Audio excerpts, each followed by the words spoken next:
দ্বিতীয় মেয়াদে যুক্তরাষ্ট্রের প্রেসিডেন্ট হিসেবে দায়িত্ব নেওয়ার পর প্রথমবারের মতো ওয়াশিংটনের সফরে গিয়েছেন ভারতের প্রধানমন্ত্রী নরেন্দ্র মোদি। সেখানে দুই নেতার দ্বিপাক্ষিক সম্পর্কের গুরুত্বপূর্ণ বিষয়গুলো নিয়ে আলোচনায় অংশ নেন। বৈঠকের আগে সাংবাদিকদের প্রশ্নের উত্তরে উঠে আসে বাংলাদেশের প্রসঙ্গ। বৈঠক শুরুর আগে আন্তর্জাতিক গণমাধ্যমের মুখোমুখি হন দুই নেতা। এই সময় একে অপরের সঙ্গে আলিঙ্গন করেন ও হাত মিলান ট্রাম্প-মোদি।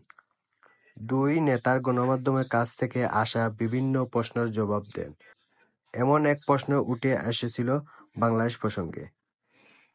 এক সাংবাদিক ট্রাম্পকে প্রশ্ন করেন, বাংলাদেশের বিষয়ে আপনার অভিমত কি?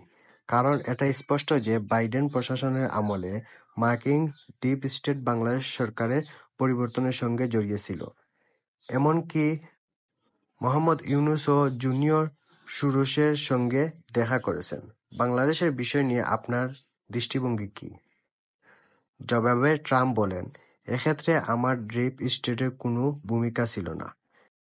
এটা এমন একটি বিষয় যে সেটা নিয়ে নরেন্দ্র মোদি দীর্ঘদিন ধরে কাজ করছেন এবং সত্য বলতে শত শত বছর ধরে এ বিষয় নিয়ে কাজ চলছে।